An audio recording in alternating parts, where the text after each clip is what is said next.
যার হুকুমে দুনিয়াতে এসেছি, যার হুকুমে বেঁচে আছি, যার হুকুমে মাটির নিচে যাব, যার হুকুমে কবর জান্নাতের বাগান হবে, যার হুকুমে কবর জাহান্নামের গজলের কারখানা হবে, আযাবের যোগ্য আযাবের শাস্তির জায়গা হবে, আমি আমার ওই মালিককে সিজদা করব।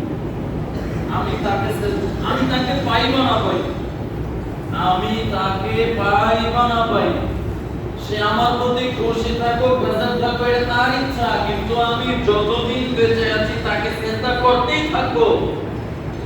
আজান হয়ে গেলে এই অবস্থাটা তৈরি হবে।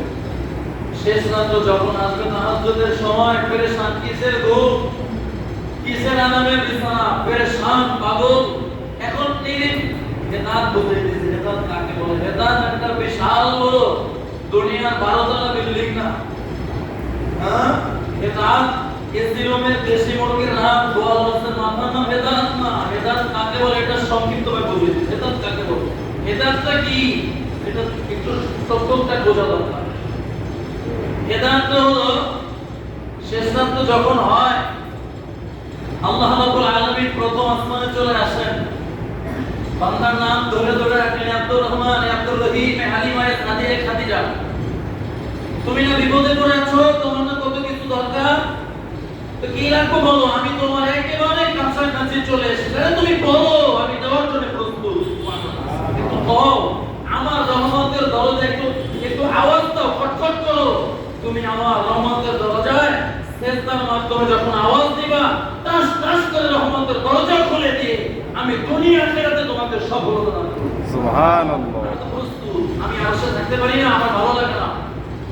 আল্লাহ পাক বলেন, আরশে আমার ভালো লাগে না, আমি আমার বান্দার একেবারে কাছে চলে এসেছি।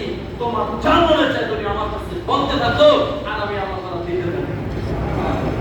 এই যে চাইতে মনে চায়, ঘুম ভালো লাগে না, বিছানায় শান্তি লাগে না, ওযু করলে ভালো লাগে, আল্লাহ করে ডাকলে শান্তি লাগে, সিজদা দিলে মনটা ভরে যায়, এর নাম হলো হেদায়েত।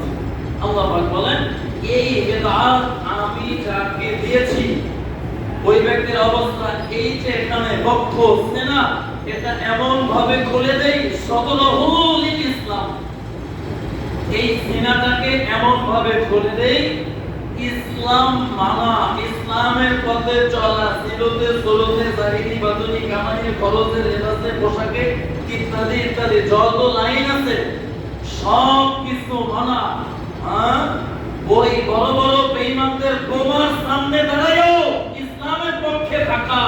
রব্বুল কারীম বলেন, অবশ্যই আমার গোলামের জন্য সহজ হয়ে যায়, সহজ হয়। সে দুনিয়ার কাউকে ভয় করে না।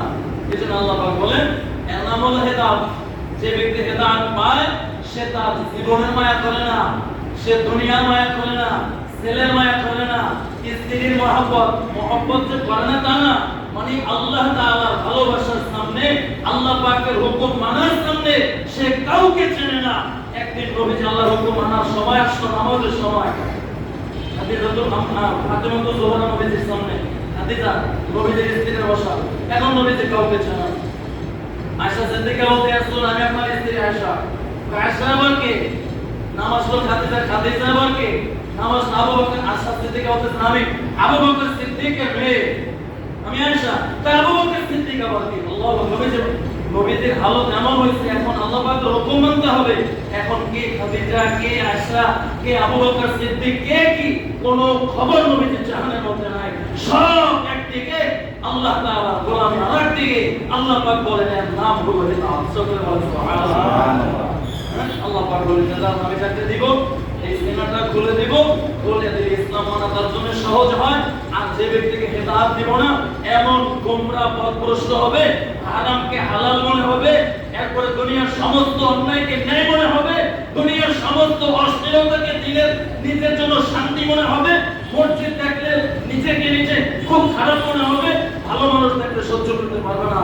আল্লাহ বলেন তার অবস্থা এমন হবে, আসমানে ওঠা যত কঠিন, মসজিদে ঢুকে মাগরিবের নামাজ পড়া তার থেকে আরো বেশি কঠিন মনে হবে। এর নাম হলো রুকু। কথা শেষ। আমি বলছিলাম রুকুর ভিতরে সাকিম আসসালাম, রুকুতে যাইবার সময়